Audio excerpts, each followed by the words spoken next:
मित्रांनो, आपल्याला इंग्लिशमध्ये बोलत असताना एखाद्या क्रियापदासोबत विविध कर्ता कसा वापरायचा तर बघूया. जर समजा आपण गिव्ह हे क्रियापद घेतलं तर टू गिव्ह म्हणजे देणे, पण मी या ठिकाणी बघा एक ट्रिक सांगतो. गिव्ह म्हणजे देतो, समजा गिव्ह म्हणजे देतो, गिव्ह म्हणजे दिले, गिव्हन म्हणजे दिलेले, गिव्हज म्हणजे देतो, गिव्हिंग म्हणजे देत, असं लक्षात ठेवा.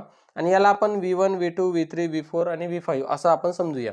ठीक आहे. तर आपल्याला मित्रांनो काय करायचं आहे, तर आय वी यू दे पर्यंत आपल्याला हे वापरायचं आहे V1. जसं की मी देतो, नाही का. So I give, we give, you give, they give इथपर्यंत आपल्याला वापरायचं आहे. त्याच्यानंतर ही, शी, इट आणि एखाद्याचं नाव असेल, जसं इथं राम आहे, तर तेव्हा आपल्याला हे V4 वापरायचं आहे. जसं की ही गिव्हज, तो देतो, शी गिव्हज, ती देते, नाही का. त्याच्यानंतर इट गिव्हज आणि राम देतो, ह्या पद्धतीने आपल्याला वापरायचं आहे. त्याच्यानंतर मित्रांनो बघा, त्याच्यानंतर आपल्याला गेव केव्हा वापरायचं, तर गेव सर्वांच्या समोर वापरायचे.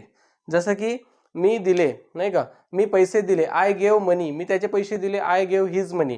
तर ह्या पद्धतीने दिले वापरायचे. समजा मी दिले, I gave, we gave, you gave, they gave.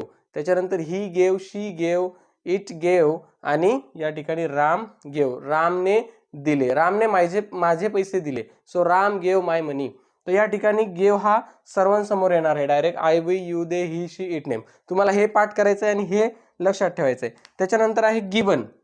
तर मित्रांनो, हे जे गिवन आहे म्हणजे दिलेले, म्हणजे या ठिकाणी पुढे तीन अर्थ होतात. दिलेले आहे, दिलेले होते आणि दिलेले असेल. तर ह्या पद्धतीने आपण परफेक्ट काळामध्ये हा तिसरं रूप वापरतो आपण क्रियापदाचं. हे सर्वांच्या समोर येतं. जसं की I have given, we have given, you have given, they have given. त्याच्यानंतर आपल्याला गिवनच्या आधी आपल्याला हॅव असतं वापरायचं आहे, कारण परफेक्ट टेन्स आहे. So he has given, she has given, it has given, Ram has given. त्याच्यानंतर आपल्याला सेम पास्ट टेन्समध्ये पण वापरायचं आहे. पास्ट टेन्समध्ये आपण सगळ्यांच्या पुढे हॅड वापरतो. I had given, we had given, they had given, you had given, she had given, he had given, it had given, Ram had given. आणि फ्युचरमध्ये आपल्याला विल हॅवचा वापर करायचा. जसे की I will have given, you will have given, they will have given, Ram will have given.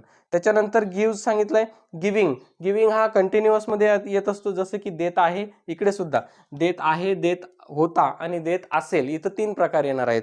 जसं की I am giving, you are giving, we are giving, they are giving. आणि पास्टमध्ये सुद्धा तसंच होणार आहे.